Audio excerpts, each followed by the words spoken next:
You know, here on the Northwest Indiana Open House Show, we talk a lot about how to improve the inside of your home, but not necessarily to improve the outside of your home. Well, if you're looking to spruce up your garden just a little bit, this is the place to be this weekend, and it's the Crown Point Garden Walk, and we're here with Pam Dye, and she's going to tell us all about it. Okay, this is the 9th annual garden walk, and it includes 8 gardens, and it is Saturday, July the 10th, Sunday, July the 11th, from 9 to 5 and from 12 to 5 on those days. And people can purchase a ticket and tour just the gardens, the outsides of the gardens. All right. We just did the Parade of Homes in Lake County. You can go on the inside. This is actually for the outside. That's correct, just the gardens. Okay, what are people going to see when they come on over? They're going to see a variety of gardens, from small to large sun gardens, large shade gardens, small, very small, old gardens.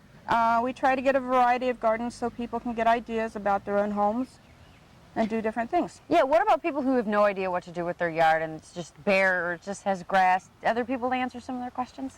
There are. We have master gardeners in our garden club. They will be available to answer questions, and also the homeowners are the experts.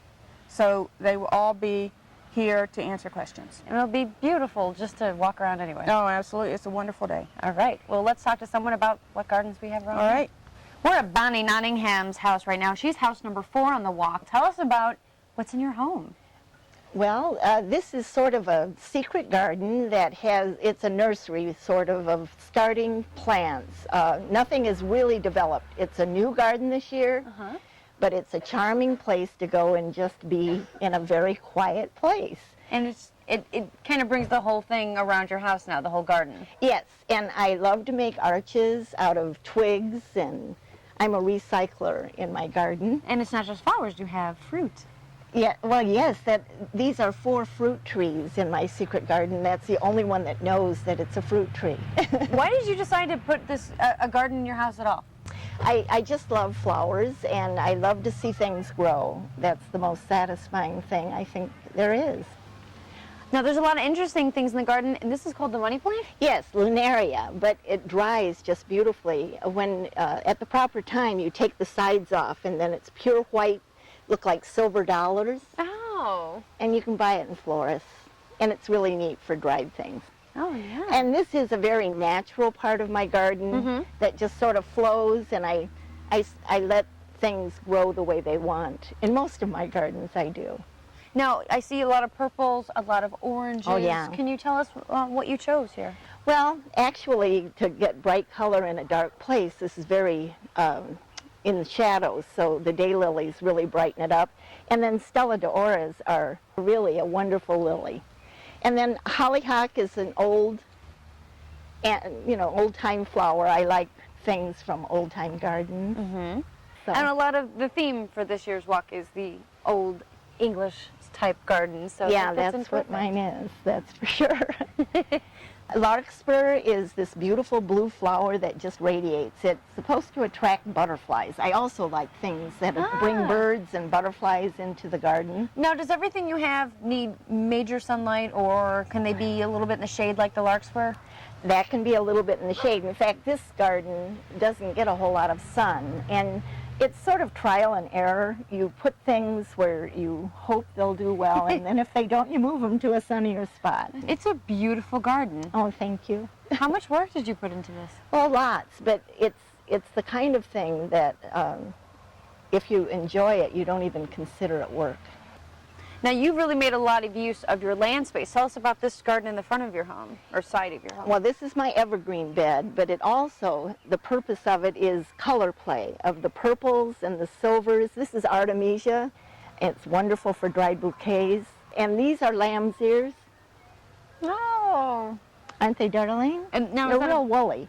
That's a flower, or just a... It's a flower. That is the flower, and the leaf is real fuzzy. That's why it's called lamb's ear. Yeah, it looks like lamb's ears. The purple flowers or leaves are coral bell. Right here? And they'll have a white flower. I mainly bought it for the leaves. Now, you brought your own personality into this because you've added a lot of different things besides plants and vegetables. Right. Containers that are unique are fun to use in the garden, like old buckets that are rusty bottoms, or even a commode. This is a neat thing I got in Door County. I think it was a milk can. And it just adds flavor and It does. some new dimension.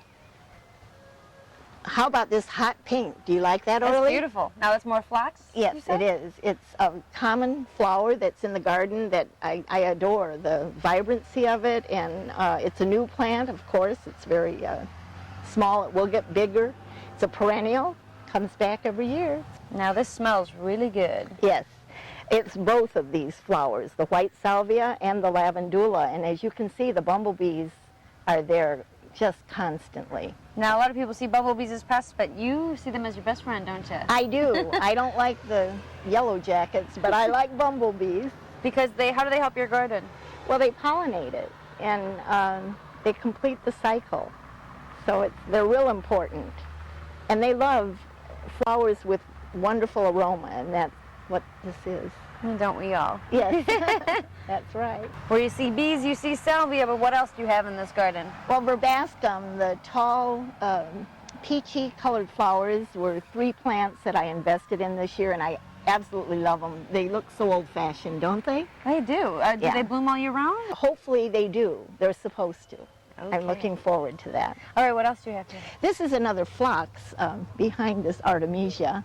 This is another form of artemisia that I like to use in dried bouquets as well as fresh bouquets. Hey, you have a lot of that in your garden. Yes. And what about this?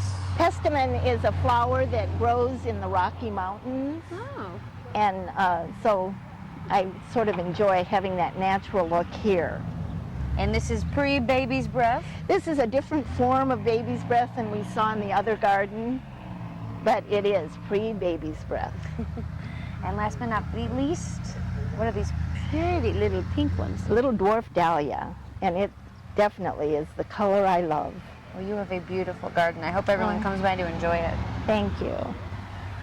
Now we're here with Nancy Little, and she's the chairperson for this year's garden walk, and you've been working hard, haven't you? Yes, we have. We start establishing gardens for the garden walk a year in advance. Wow.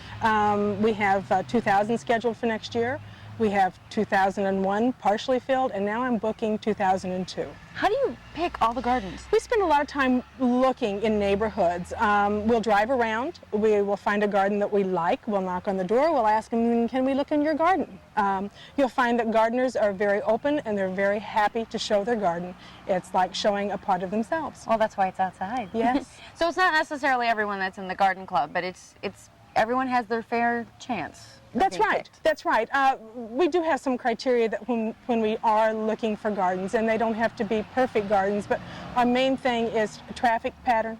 Can people get into a garden? Can they visit a garden? Are they going to be safe while they're parking their car? So we don't look for a busy street. We don't look for a perfectly manicured garden. We look for gardens that show the personality of the person who lives in the home. And that's what makes it special. Yes, it does. It's really nice. Well, a lot of people are going to want to know where this is and how to get a hold of you guys. So. Well, we're Crown Point, Indiana. If they're coming in from out of town, probably the best location to pick up their ticket would be Hubinger's Landscape over on 113th. So if they come I-65, they get off the Crown Point exit and go to 113th, and the tickets are available there. Our ticket does show a map, so if you're not from Crown Point, you'll be able to get around. The map's very good. All right. Well, congratulations on this year's, and this is beautiful. Thank you. And we're going to be back with more from the Northwest Indiana Open House Show.